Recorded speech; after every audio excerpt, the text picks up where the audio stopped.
Hoy llegamos a un punto muy importante en la carta a los Hebreos, porque terminamos todo digamos, lo que es el cuerpo de la carta, la parte más de argumentos en toda la carta. Hoy terminamos y comenzamos la última sección, que es la gran exhortación final del autor, que es capítulo 11 y 12. No los vamos a ver hoy, pero hoy conectamos con esa última exhortación. ¿Qué es la carta a los Hebreos? Un sermón, una breve palabra de exhortación. Y es una carta que creyente, pastor, escribe a una congregación de cristianos que se encuentran desanimados debido a la persecución, se encuentran batallando, se encuentran algunos de ellos considerando volver atrás, abandonar a Jesús. Algunos otros no están viviendo una vida cristiana consistente. Y bueno, esto está sucediendo. Así que el autor de Hebreos les escribe esta exhortación, este sermón, para animarles.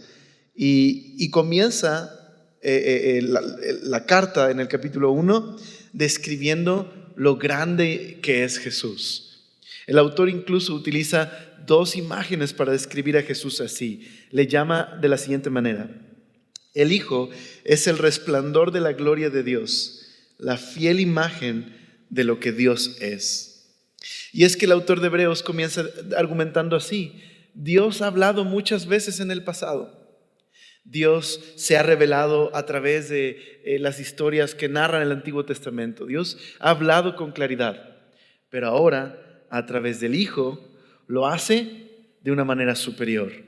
Él es el resplandor de la gloria de Dios y la imagen misma de lo que Dios es. Como un pastor alguna vez dijo, Jesús es para Dios lo que los rayos de luz son al sol, o lo que es la impresión a un sello. No hay Dios aparte de Jesús.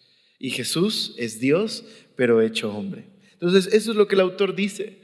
Si Dios habló en el pasado de distintas maneras y fue tan importante estar atentos a esa revelación, pues más ahora deberíamos estar atentos nosotros a lo que Dios tiene que decir a través de Jesús, porque Jesús es la palabra final de Dios, es la revelación superior.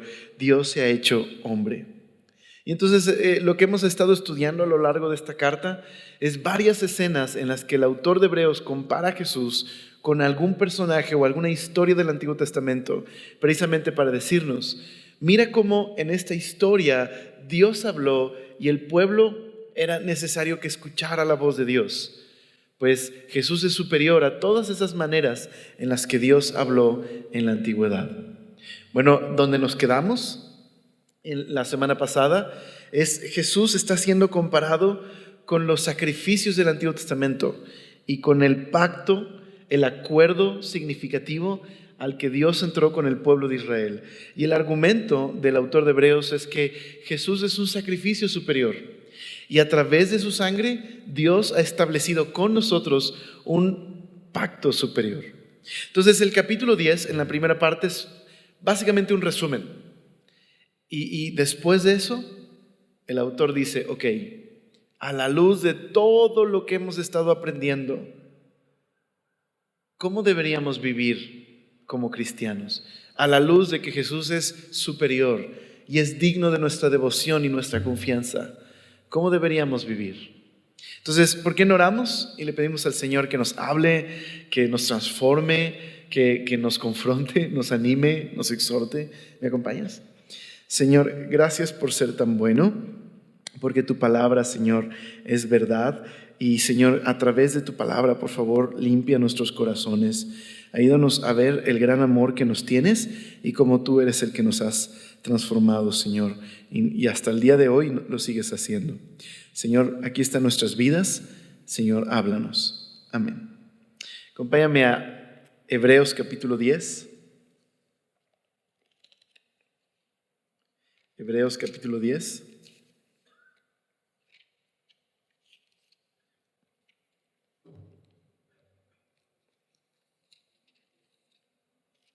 Muy bien.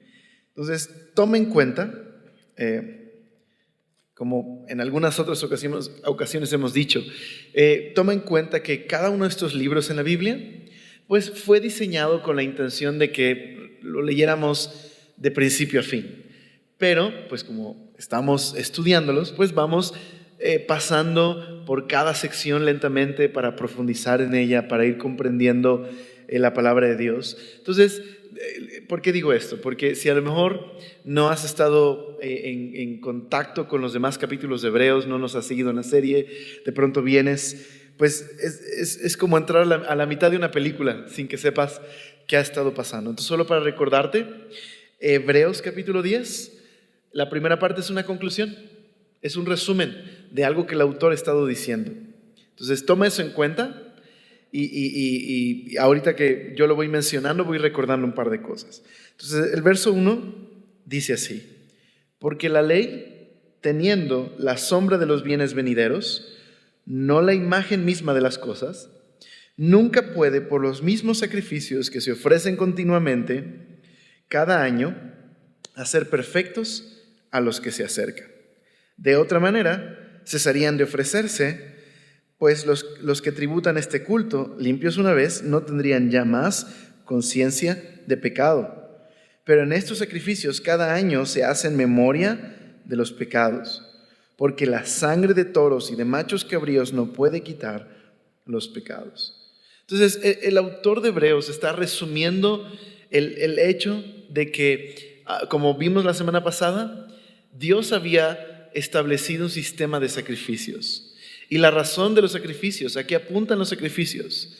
A la necesidad de el perdón. El pecado ha causado estragos en las personas y no podemos relacionarnos con un Dios santo a menos que haya algo que pueda cubrir el pecado. Y eso era la función del sacerdote y los sacrificios: presentar esos sacrificios, mediar entre un Dios santo y el pueblo, una humanidad quebrantada por el pecado, para que pudieran tener compañerismo entre el pueblo y Dios. Pero el argumento del autor es que este tabernáculo que Moisés había construido, que era una copia del modelo que Dios le dio, era un tabernáculo terrenal, y todos estos sacrificios, todo lo que la ley apuntaba acerca de ellos, ¿cómo los llama el autor? Una sombra de los bienes venideros.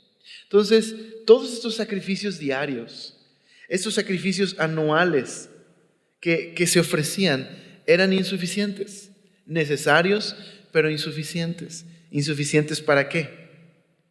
Pues lo que dice el capítulo 10, en el verso número 1 al final: para ser perfectos a los que se acercan.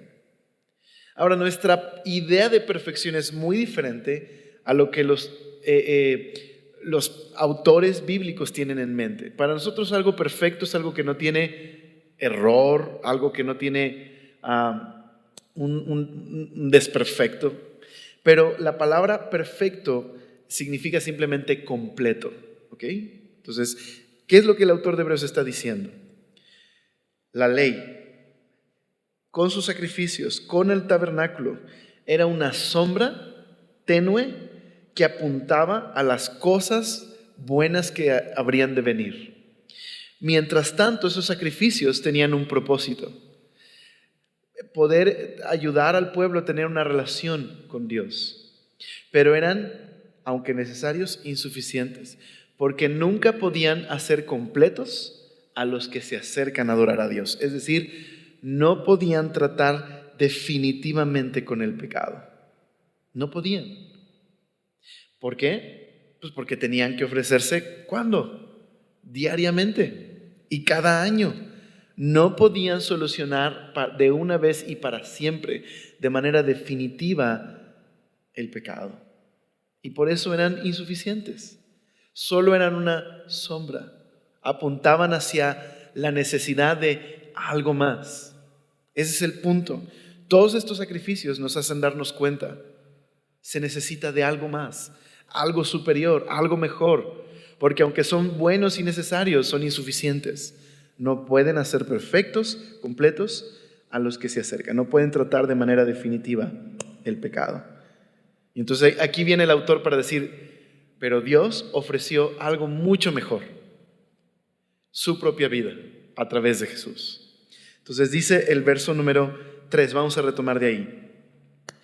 Pero en estos sacrificios cada año se hace en memoria de los pecados. Entonces, lejos de tratar definitivamente con el pecado, solo nos recuerdan una cosa: el pecado. Son necesarios para la relación entre Dios y el pueblo, pero no tratan definitivamente el pecado, solo señalan el hecho de que necesitamos sacrificios, necesitamos de un tratamiento del pecado. Pero dice el verso 4, porque la sangre de los toros y de los machos cabríos no puede quitar los pecados. Por lo cual, es decir, ya que los animales y sus sacrificios, su sangre es insuficiente para tratar definitivamente el pecado, entonces, por lo cual, entrando en el mundo, ¿quién? Jesús, entrando en el mundo, la encarnación, entrando en el mundo Jesús, dice: sacrificio y ofrenda no quisiste, mas me preparaste cuerpo. Holocausto y expiaciones por el pecado no te agradaron. Entonces dije: he aquí, vengo, oh Dios, para hacer tu voluntad, como en el rollo del libro está escrito de mí. Diciendo primero: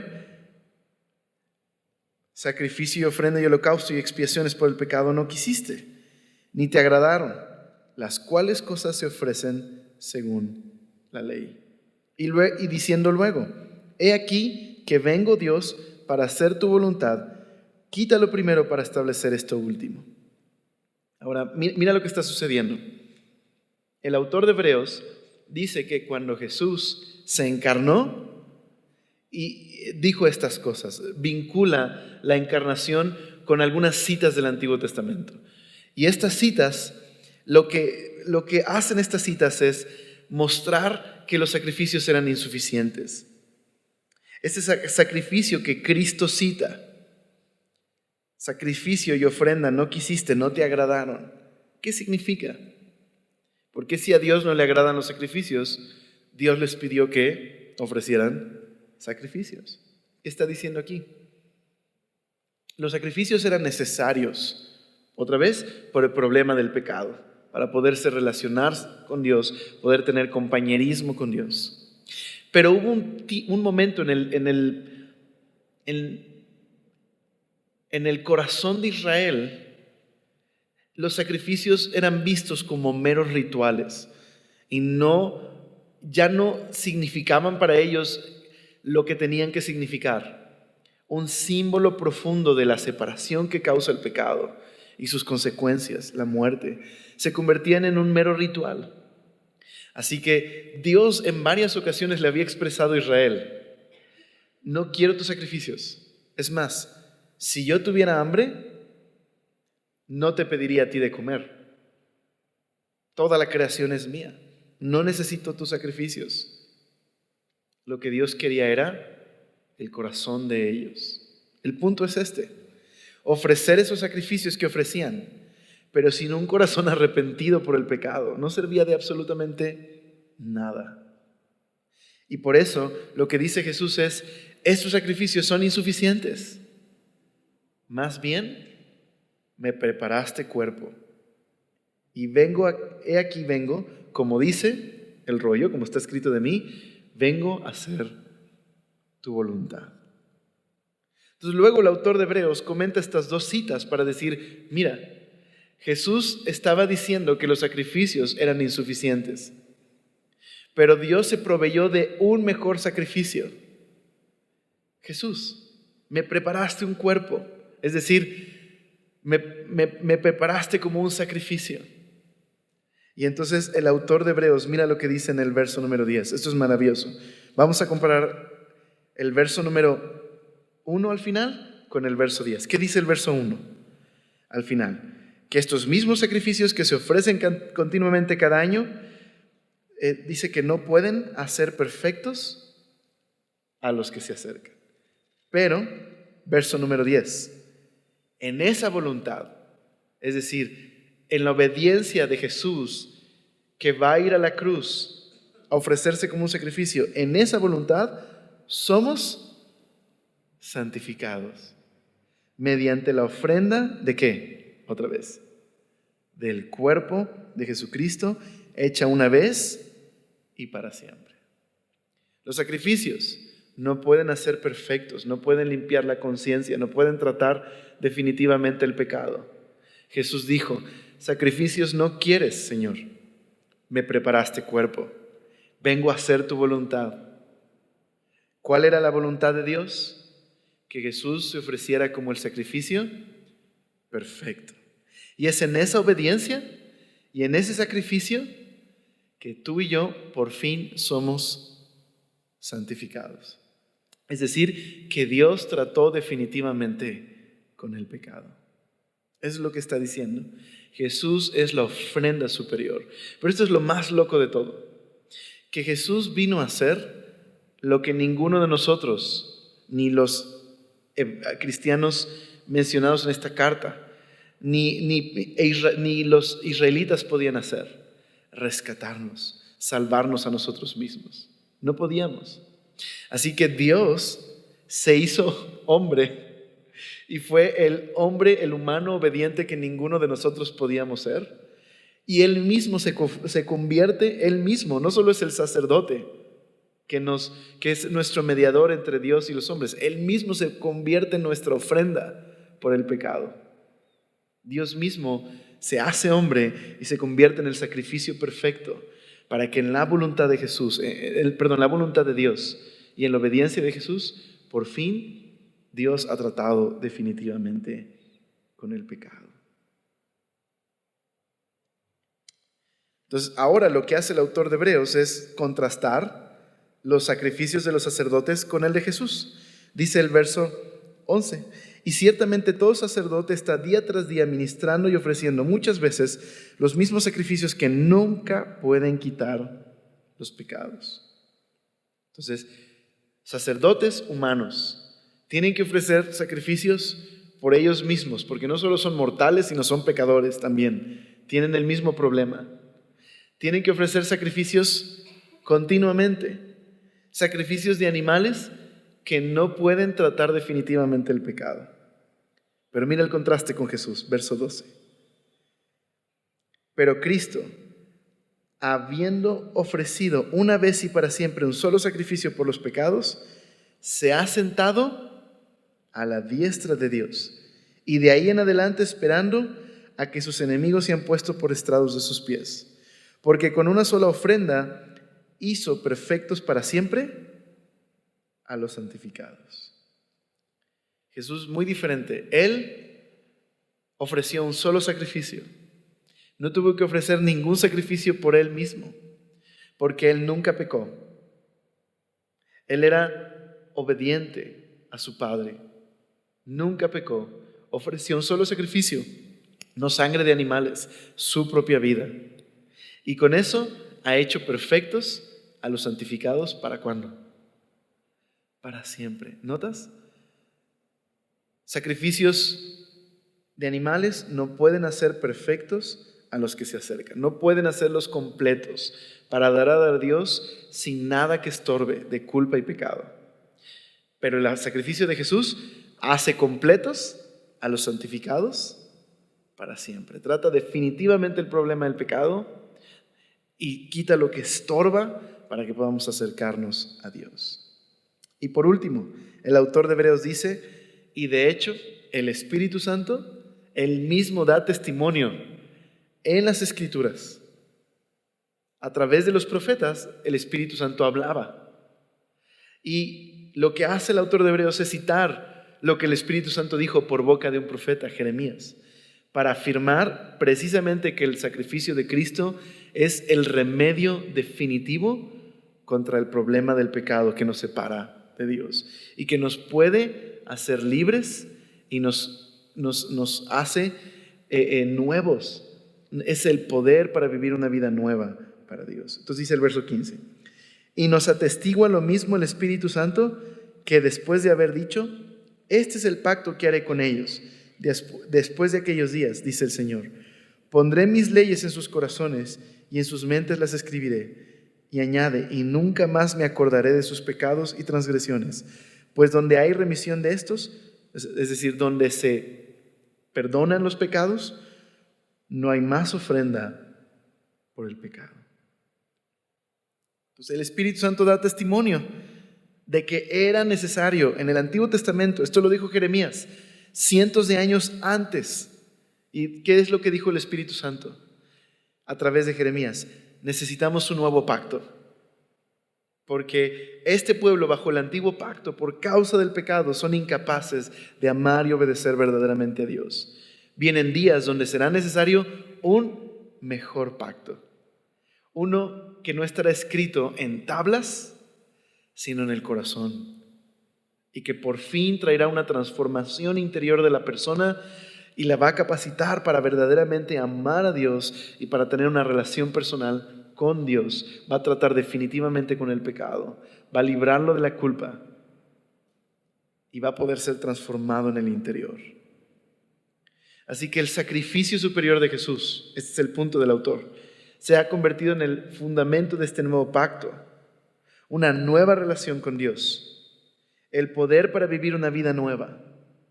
Y esto es muy importante para el autor de Hebreos, el perdón definitivo de los pecados. Ahora, ¿esto significa que los cristianos nunca pecamos? No.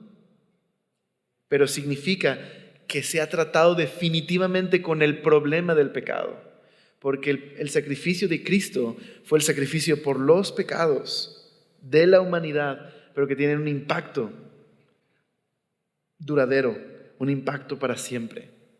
Durante todos estos años que se ha predicado el Evangelio, se ha predicado del único sacrificio que fue suficiente y que es suficiente para traer de perdón de pecados hasta el día de hoy. Entonces los cristianos sí, pecamos, pero el problema de la culpa que nos separaba ante Dios, eso ha sido eliminado. Así que un cristiano sí tiene que tratar con el problema del pecado en su vida, pero podríamos decirlo así, el problema de la transformación el problema del pecado se resuelve con la santificación. Diríamos así, el problema personal del pecado. Es decir, cuando cristiano miento o hago algo que desagrada a Dios, hay recursos en Cristo para tratar con ese pecado y ser limpiado de ese pecado y poder nuevamente levantarme y caminar con el Señor. Pero antes de eso, no había ese acceso a ese perdón y a esa gracia completa y definitiva. Y a eso apuntaban los sacrificios, a este gran sacrificio que vendría. Entonces, el gran problema del pecado ha sido tratado. ¿Y por qué eso ha sido tratado? Este problema personal con el que batallamos con el pecado, también hay poder para lidiarlo. De hecho, dice Hebreos, ha hecho perfectos para siempre, y podríamos traducirlo aquí, a los que están siendo santificados. Es decir, el sacrificio de Cristo ha sido tal que ha tratado con el problema del pecado en el pasado, en el presente y en el futuro. Es el remedio definitivo, que no solo trata con mi separación que tenía antes con Dios, sino que personalmente está tratando con mis pecados para que pueda verdaderamente amar a Dios y ser libre. No solo perdonó mi deuda, ha roto el poder del pecado para que pueda ser libre. ¿Cómo deberíamos responder a un amor como el que Dios nos ha mostrado? ¿Cuál sería la forma correcta de responder al hecho de que el Dios creador del universo se hizo humano para ser nuestro mediador? Él mismo se convirtió en nuestro sacrificio y pagó por nuestros pecados para poder llevarnos a una nueva relación con Él y pagar nuestra deuda y romper el poder del pecado sobre nuestras vidas, para que podamos vivir una vida que verdaderamente lo glorifique, que podamos verdaderamente amarlo y obedecerlo. La muerte y resurrección de Cristo se convirtieron en una fuente de poder para poder vivir para Dios. ¿Cómo respondemos a esto? Pues es justo lo que el autor de Hebreos va a decir a partir de ahora. Todo lo que sigue, terminó todo este proceso en el que el autor de Hebreos ha comparado a Jesús con alguna historia del Antiguo Testamento para decirnos: Jesús es superior a cualquier cosa, es el Hijo exaltado de Dios, pero también es quien, aún siendo superior a todas las cosas, se hizo humano y por un tiempo se hizo inferior, se hizo como nosotros, para morir en nuestro lugar y ser el sacrificio perfecto. Y en esa obediencia Dios nos ha santificado. ¿Cómo debemos responder? Dice el verso 19. A partir de ahora, todo es una exhortación larga. Así que, hermanos, en conclusión, porque tenemos este gran sacerdote que ofreció su vida y que nos ha reconciliado con Dios y hemos sido perdonados y tenemos una vida nueva, porque esto es así. Hermanos, teniendo libertad para entrar en el lugar santísimo por la sangre de Jesucristo, por el camino nuevo y vivo que Él nos abrió a través del velo, esto es su carne, y teniendo un gran sacerdote sobre la casa de Dios, ¿okay? Porque esto es verdad, porque ahora el acceso que estaba cerrado a la presencia de Dios, simbolizado por esta cortina que separaba el lugar santo del lugar santísimo, ¿recuerdas? Porque eso se rompió y porque ahora hay acceso directo a la presencia de Dios para todos los que confían en Cristo y se aferran a Él y vienen a Él y reciben el perdón que Él ofrece. Porque Él es ese sumo sacerdote, porque esto es así. El autor de Hebreos dice, número 1, ¿okay? Esta es la manera de responder a Dios. Número 1, acerquémonos con corazón sincero, en plena certidumbre de fe, purificados los corazones de mala conciencia y lavados los cuerpos con agua pura. Esa es la primera exhortación, la primera forma en la que el autor de Hebreos nos invita a responder al gran sacrificio, al gran amor de Dios. Acerquémonos.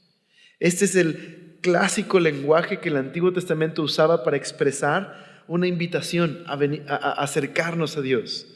Mira a qué nos invita. Hay que venir a Dios, acercarnos a Dios. Por lo que Cristo hizo, tú y yo, y todos los que han confiado en Jesús, somos invitados a una relación personal, a la presencia personal de Dios, juntos y personalmente, corporativamente y personalmente. Podemos acceder a la presencia personal de Dios. Ahora nos dice que lo hagamos así, purificados los corazones de mala conciencia. Ahora, no nos está diciendo que esto es lo que debemos de hacer, sino que podemos acercarnos de esta manera. ¿Sí me explico? No dice, purifica tu corazón de mala conciencia para que puedas venir. Lo que dice es, aquellos que hemos creído en Cristo y que hemos confiado en Dios, podemos acercarnos a Dios con un corazón purificado. Es decir, ¿podría ser esto un símbolo del bautismo, que haga referencia al bautismo? O aún mejor, dicen los comentaristas, ¿recuerdas que a través de esta carta se han hablado de todos estos rituales del Antiguo Testamento? Pues justo la semana pasada hablábamos de la necesidad de que la sangre se usaba de los sacrificios para salpicarla sobre algunos instrumentos y artículos dentro del lugar santísimo, y que el sumo sacerdote era el que entraba una vez al año al lugar santísimo y ofrecía esta sangre y la esparcía para poder simbólicamente hablar de la necesidad de el perdón y la santificación para acercarse a Dios. Pero lo que está diciendo el autor de Hebreos es, por lo que Cristo hizo, hemos sido rociados con su sangre en nuestros corazones. Ahora, evidentemente no es literal, pero esa es la imagen aquí. La vida de Jesús derramada en la cruz por su resurrección, Dios ha purificado nuestras conciencias. Dios ha esparcido su sangre en nuestros corazones. Nos ha lavado definitivamente de mala conciencia. Nos acercamos lavados con agua pura. Todas son metáforas de la idea de que Cristo ha ofrecido el sacrificio perfecto y por lo tanto puedo acercarme a Él. Es decir, cuando un cristiano, porque ha confiado en Cristo, como cristianos entendemos algo. Nos hemos unido a la vida de Jesús. Mi corazón ha sido limpiado. Dios trató con aquello que me separaba. Por ponerlo de alguna manera, la cruz son los brazos abiertos de Dios, diciéndome, he tratado con lo que estorbaba, acércate. Ahora, el llamado es acercarme. Los brazos de la cruz están abiertos. El sacrificio perfecto ha sido ofrecido. Sangre ha sido derramada, se ha esparcido en los corazones de aquellos que han confiado. Lo que estorba se ha quitado. Acerquémonos, es la invitación. Acerquémonos juntos. Acerquémonos también personalmente, hay acceso. Podemos acercarnos personalmente a Dios, a su presencia personal. Tenemos acceso. Número 2. Dice el 23, mantengamos firme sin fluctuar la profesión de nuestra esperanza, porque fiel es el que prometió. La segunda exhortación es, mantengamos firme la esperanza de lo que afirmamos. Esto es muy interesante. La palabra profesión aquí significa literal, lo que confesamos públicamente. Así que ya que Jesús ha hecho todo esto por nosotros y nos ha rescatado, mantengamos firme la esperanza que profesamos públicamente. Es decir, que creemos que Jesús resucitó de los muertos y que es el remedio de Dios para el problema del pecado. Que lo confesamos públicamente, que nos aferramos a esta realidad, que Él es el Rey Jesús que resucitó y que volverá. Aferrémonos a esta esperanza.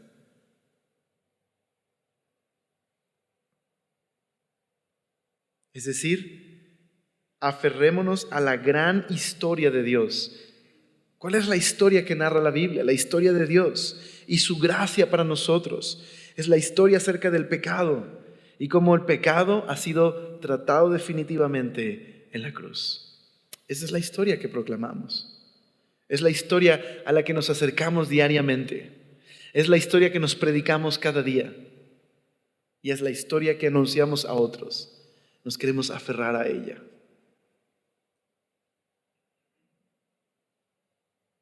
Como dice un himno viejito, cuán bella es la historia. Dice, aunque antigua, sin vejez.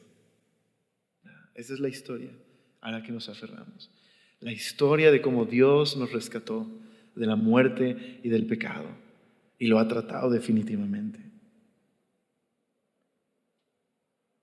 Ahora, no es fácil, por eso es una exhortación, ¿verdad?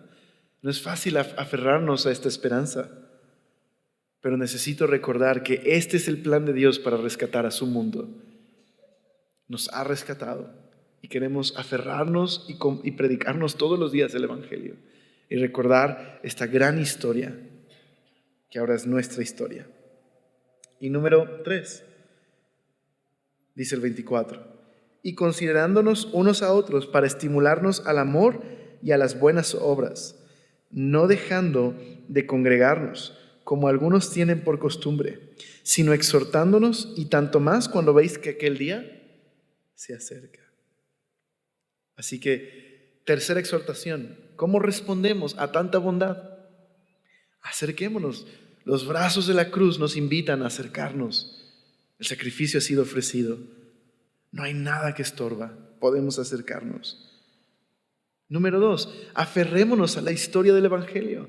Lo que hemos públicamente confesado, que queremos ser leales a Jesús, que Él es Rey, que volverá, que ha resucitado de los muertos. Y número 3, preocupémonos por los demás. Preocupémonos por los demás. La tercera exhortación es: debemos reunirnos intencionalmente. ¿Para qué? Para animarnos a la historia de Jesús, para animarnos a ser leales, para animarnos a acercarnos a Dios, para animarnos a mantener firme la esperanza del Evangelio que confesamos. Nos reunimos para estimularnos a las buenas obras y al amor. No queremos caer en la tentación de dejar de congregarnos, no porque Dios te va a castigar, ¿no? De pronto es como, no, si me dejo de congregar, luego ya ando mal en la semana, ¿no? No se trata de eso. O Dios me va a castigar si me dejo de congregar. No se trata de eso. Porque entonces, si no, no he entendido de qué trata la gracia y la bondad de Dios. No me dejo de congregar porque es comenzar un proceso en el cual dejaré de acercarme con confianza, dejaré de ser estimulado a ser leal a Jesús, porque es peligroso para mi relación, porque es el medio que Dios ha provisto para responder a su amor, para que juntos podamos animarnos a seguir a Jesús. No es fácil seguir a Jesús. Y necesitamos reunirnos, necesitamos mantenernos juntos, necesitamos estimularnos juntos, a amar a Jesús y a ser leales a Jesús. Necesitamos intencionalmente colocarnos en una situación donde podemos conectar con otros para conocerle.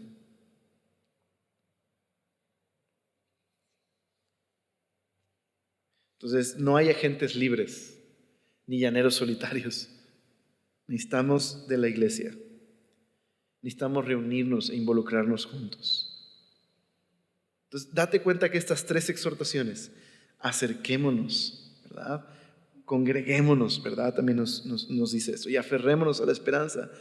Tienen como centro a Jesús. Es una respuesta correcta a lo que Él ha hecho por nosotros.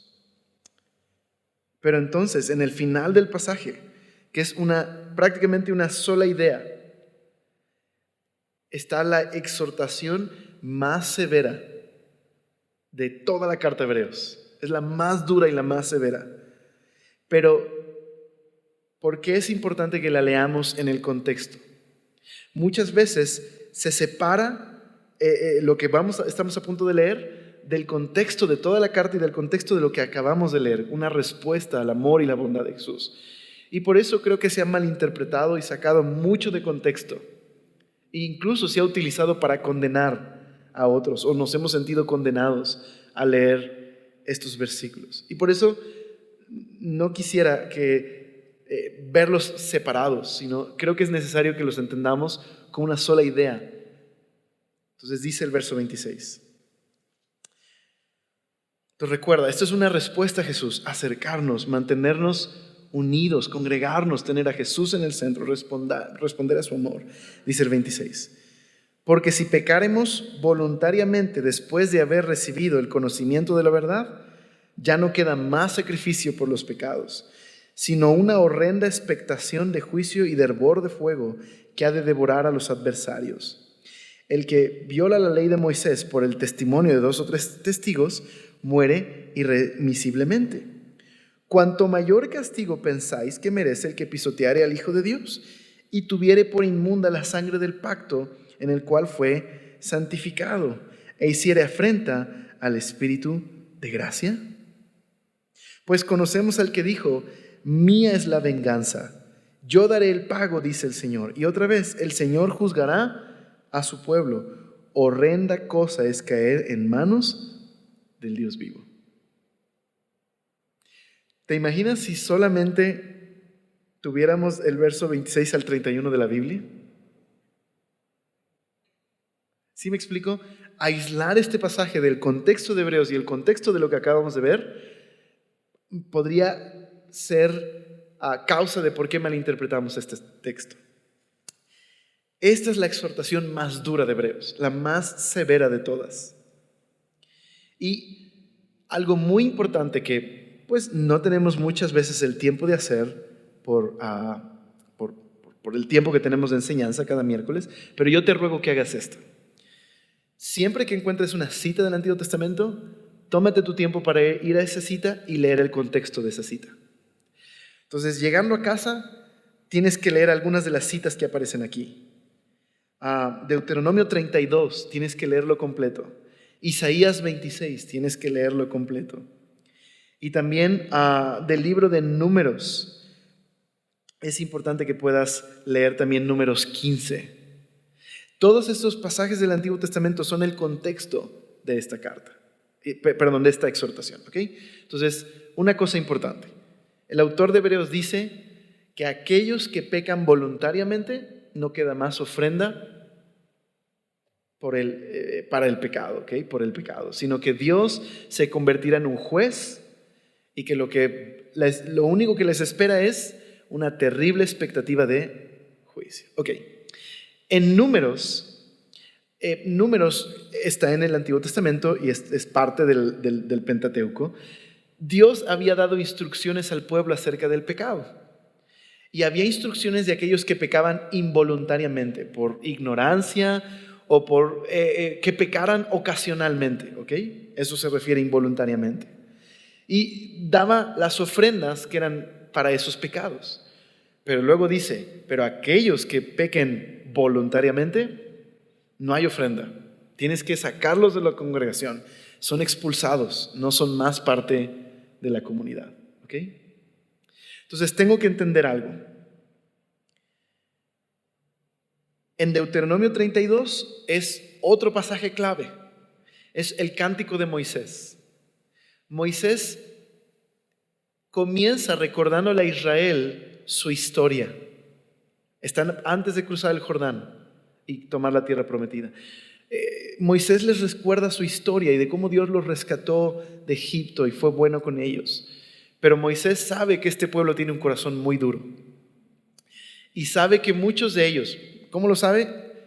Pues estuvo 40 años en el desierto con ellos. Y estuvo 40 años porque esa generación con la que estaba no iba a entrar a la tierra prometida porque no habían confiado en Dios, habían sido incrédulos, habían tentado a Dios y no tenían fe, no confiaban en Dios y iban a quedar en el desierto. Entonces Moisés sabe que el corazón de este pueblo es duro y en ese cántico anticipa que cuando lleguen a la tierra prometida van a olvidarse de Dios, van a entregarse a la idolatría y entonces muchos de ellos van a tener que enfrentar un juicio. ¿Okay? Y la cita de Isaías 26 es una cita que habla de los tiempos finales, en donde Dios va a convertirse en el Salvador de aquellos que realmente confían en Él, en el pueblo, pero aquellos que no confían en Él, que a pesar de que Dios les muestra múltiples veces su bondad, quieren seguir desconfiando de Dios y seguir en el pecado, Dios va a convertirse en su juez.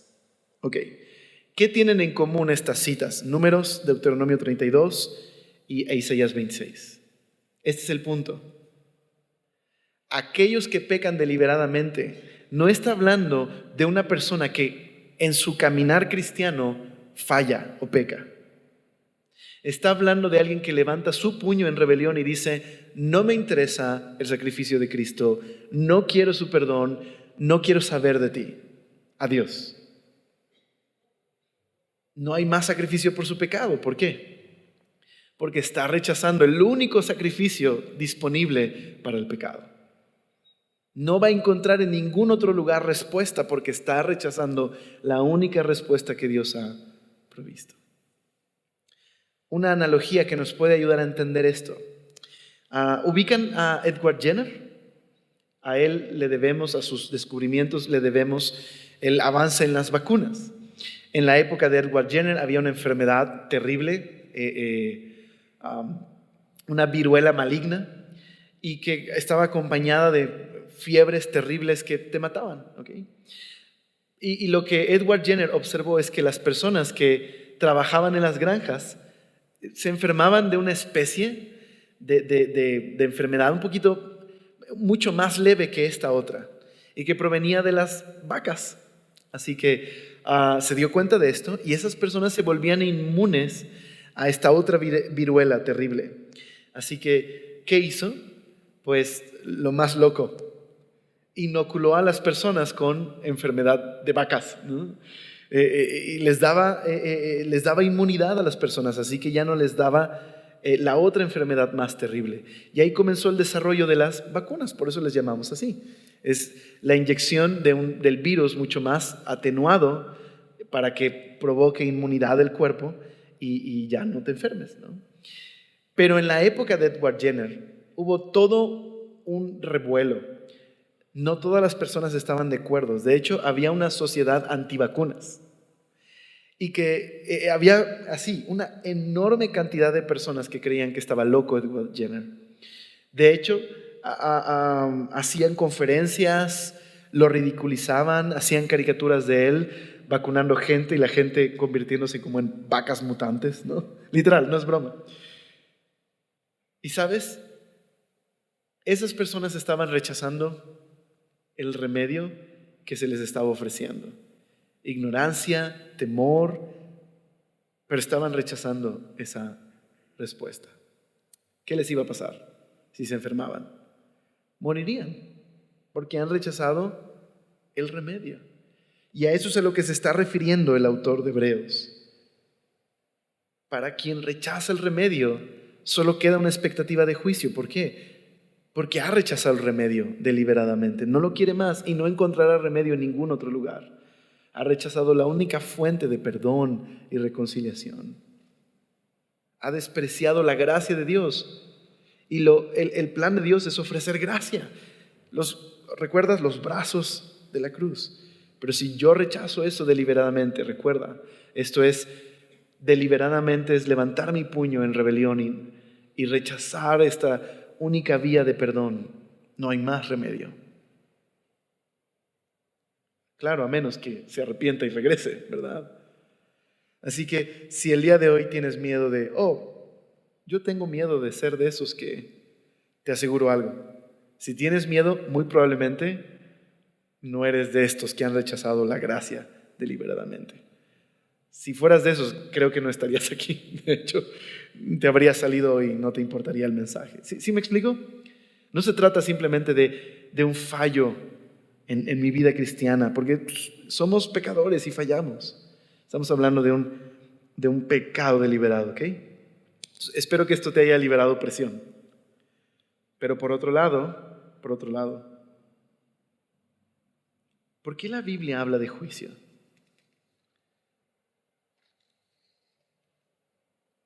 Porque necesito entender la idea de juicio en la Biblia a lo largo del contexto bíblico. Los juicios de Dios están enraizados en su amor, en su carácter bueno y amoroso. Pastor Tim Mackie dijo en una ocasión, corregir el mal es parte del carácter de Dios, bueno y amoroso. El amor y la bondad interviene en las situaciones de injusticia para corregir el mal. No podemos decir que existe un Dios bueno si no está dispuesto a intervenir y juzgar el mal. Nos incomoda mucho este tema de juicios en la Biblia, pero esa es la realidad. En alguna ocasión me tocó hablar en un lugar acerca del infierno, ¿no? Y qué difícil, no eran cristianos y pues ya pierdes a tu público a los 30 segundos de empezar el tema. Hoy hablaremos del infierno, ¿no? Tocaba una porción así, pero algo que me ayudó mucho fue decirles, ok, ¿qué sientes cada vez que lees el periódico y ves a todas estas muertes e injusticias que se cometen? ¿No ardes por dentro? ¿No llega un momento en que dices, basta, alguien tiene que hacer algo? Ok, eso es. Ese ardor por dentro de alguien tiene que hacer algo, esto no puede ser para siempre. La respuesta es los juicios de Dios. El amor de Dios también significa que Él un día arreglará todo lo que hemos destruido y corregirá la injusticia y establecerá un reino justo. Y esa es nuestra esperanza. Nuestra esperanza. Entonces, al final el pasaje, después de advertirles tan severamente, los apapacha. Dice, pero traed a la memoria los días pasados en los cuales, después de haber sido iluminados, es decir, después de haber sido salvados, sostuvisteis gran combate de padecimientos. Por una parte, ciertamente con vituperios y tribulaciones fuisteis hechos espectáculo, y por otra, llegasteis a ser compañeros de los que estaban en una situación semejante. Porque de los presos también os compadecisteis, y el despojo de vuestros bienes sufristeis con gozo, sabiendo que tenéis en vosotros una mejor y perdurable herencia en los cielos. No perdáis pues vuestra confianza, que tiene grande galardón. Porque os es necesaria la paciencia, para que, habiendo hecho la voluntad de Dios, obtengáis la promesa. Entonces, les advierte severamente. ¿Por qué? Porque algunos de estos cristianos estaban considerando volver atrás. Algunos de ellos estaban terriblemente desanimados por la persecución. Y lo que les está diciendo es, han recibido el remedio. No hay cosa más absurda que alguien abandone el remedio, el único remedio para el pecado y para tener una relación con Dios. No lo hagan.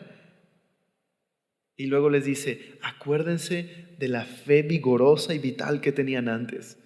Acuérdense cómo ustedes fueron perseguidos por ser cristianos. Algunos de ustedes estaban en la cárcel por ser cristianos.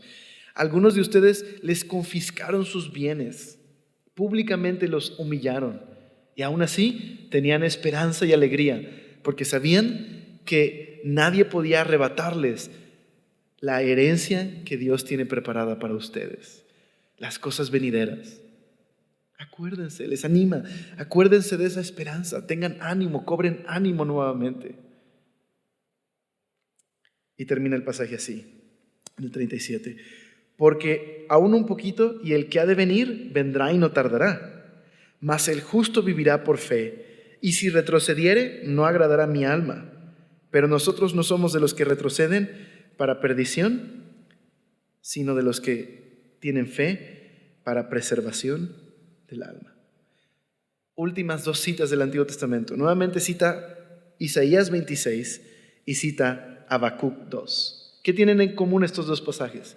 Son dos pasajes en los que Dios anuncia que va a traer un juicio. Isaías 26 respecto al juicio de los últimos tiempos y Habacuc frente al juicio de Babilonia que vendría y destruiría Jerusalén. En ambas Dios traerá un juicio, pero ambas tienen algo en común. El malo, el injusto, el que vive para el pecado, Dios traería un juicio para él, mas el justo, por la fe, vivirá. Es decir, aquellos que confían en Dios, se aferran a esta esperanza de que un Dios bueno, justo y amoroso traerá un juicio a este mundo y establecerá un reino justo. Y aunque en el presente haya dificultades y aunque en el presente no sea fácil caminar con Dios, el justo vive por fe, es decir, el justo confía en que hay un Dios bueno que cuida de nosotros y que es digno de toda nuestra confianza porque no hay como Él y que nos ha rescatado y que Él un día traerá justicia completa. Y ahí termina el capítulo. Así que solo quiero que meditemos en esto. Es necesario, mi preciosa familia, que diariamente nos prediquemos el Evangelio. Diariamente recordemos la gran historia del amor de Dios por medio de Jesús y lo asombroso y lo grandioso que Él es.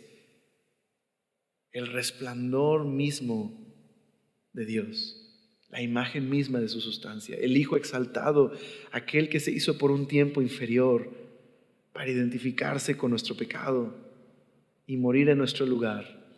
Nunca pecó, pero se identificó con nosotros.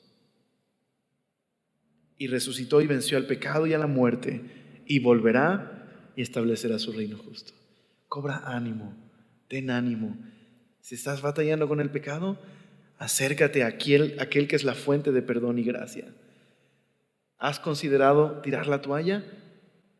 Hey, mira lo grandioso que es Jesús. Mejor acércate. Los brazos de la cruz están abiertos. Mantén tu esperanza. No tengas temor. Públicamente aférrate a la esperanza de un Dios bueno y justo que volverá. Oramos. Señor, gracias por este capítulo que nos anima, que nos recuerda tu gran amor, que nos recuerda tu bondad. Señor, todos nosotros estamos en un distinto, una situación distinta el día de hoy. Por favor, ayúdanos, Señor, en lo que cada uno de nosotros está batallando.